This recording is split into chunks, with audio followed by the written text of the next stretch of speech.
प्रदेश में चर्चित एकल पट्टा मामले में राज्य सरकार की ओर से पास के ही अशोकनगर थाना पुलिस में अब ये मामला जयपुर के अशोकनगर थाने में मामला दर्ज करवाया गया है। एकल पट्टा मामले में सचिवालय में गुम हुई पत्रावलियों के लिए अशोकनगर थाने में दर्ज कराए गए परिवाद में फर्जीवाड़ा करने के संबंध में मंगलवार को जयपुर के अशोकनगर थाने में एफआईआर दर्ज करवाई गई है। इसमें आरोप लगाया गया है कि थाने के परिवाद रजिस्टर में कूट रचना कर नगरीय विकास विभाग सचिवालय जयपुर में गुम हुई पत्रावलियों का परिवाद दर्ज करवाने के लिए फर्जीवाड़ा किया गया था। इस घोटाले की जांच के लिए बनी राजस्थान उच्च न्यायालय के सेवानिवृत्त न्यायाधीश आरएस राठौड़ की समिति की ओर से की गई जांच में यह फर्जीवाड़ा पकड़ा गया है। फिलहाल इस पूरे मामले की जांच थानाधिकारी उमेश बेनीवाल कर रहे हैं।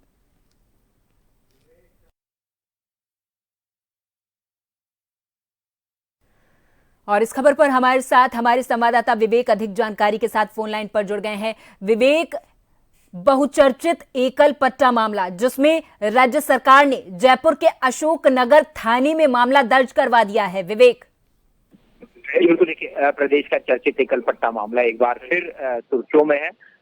एक मामला एकल पट्टा मामले को लेकर फिर जयपुर के अशोकनगर थाने में दर्ज हुआ है। इससे पहले इस प्रकरण की जांच के दौरान प्रकरण से जुड़ी तमाम पत्रावलियां जो है वो सचिवालय से यूडीएच विभाग के कार्यालय से गुम हो गई थी। इसी मामले को लेकर एक परिवाद जो वो अशोकनगर थाने में दिया गया था। अब नया मामला इस मामले को लेकर दर्ज कराया गया है। इस मामले में हाईकोर्ट की ओर से गठित जांच कमेटी के सचिव की ओर से प्रकरण दर्ज कराया गया है, जिसमें आरोप लगाया गया है कि यूडीएच महकमे की ओर से रचित दस्तावेजों के जरिए जो है ये प्रकरण अशोकनगर थाने में दर्ज किया गया था। इस प्रकरण में इस एकल पट्टा से संबंधित तमाम पत्रावलियां जो है वो गुमशुदा होने की बात कही गई थी। तो अब इस पूरे मामले को लेकर अशोकनगर थानाधिकारी उमेश बेनीवाल फिलहाल पूरे मामले की जांच में जुटे हैं।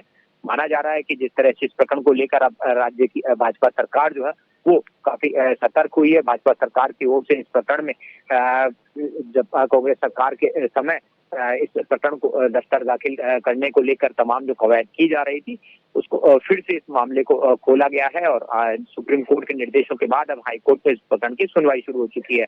माना जा रहा है कि इस पूरे प्रकरण में पत्रावलियां गुम होने के मामले में तत्कालीन जो अधिकारी थे अब उन पर भी जल्द पुलिस का शिकंजा जो है वो कर सकता है। पुलिस तमाम उस समय सचिवालय में यूडीएच महकमे तैनात अधिकारियों कर्मचारियों से मामले को लेकर पूछताछ करते।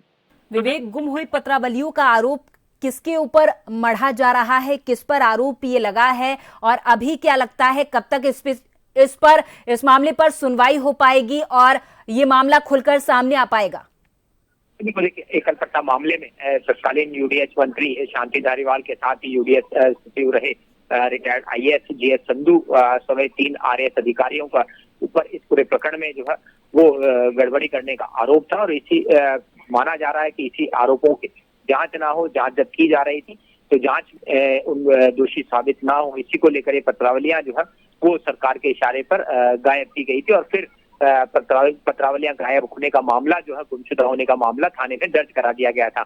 लेकिन अब एक बार फिर इस मामला सुर्खियों में, इस प्रकरण में अब फिर कार्रवाई की तैयारी राज्य सरकार ने कर ली है। तो ये जरूर माना जा सकता है कि तत्कालीन यूडीएच मंत्री शांति धारीवाल के साथ ही इस मामले में आरोपी रहे अन्य अधिकारियों के साथ अब उन अधिकारियों की मुश्किलें बढ़ सकती है जिन्होंने इस पूरे प्रकरण को लेकर ये मामला दर्ज कराया था और पत्रावलियां गुम होने का आरोप जो है वो इस परिवार में दर्ज कराया था। ठीक है विवेक, आखिरी सवाल, इसमें अभी जांच कौन कौन कर रहा है और क्या लगता है कि कब तक इसमें अन्य खुलासे हो सकते हैं? क्या किसी और का हाथ इसमें बताया जा रहा है? विवेक, बिल्कुल, देखिए, इस पूरे प्रकरण को लेकर पूर्व कांग्रेस सरकार की ओर से जब जांच कराई जा रही थी और एक पत्र जो है वो कोर्ट में दाखिल किया गया था कि इस पूरे प्रकरण में जब किसी तरह का कोई काम नहीं हुआ और न ही कोई शिकायतकर्ता सामने आया और जो शिकायतकर्ता इस प्रकरण में था उसका इस प्रकरण से कोई लेना देना नहीं था, तो आखिर भ्रष्टाचार किस स्तर पर हुआ था।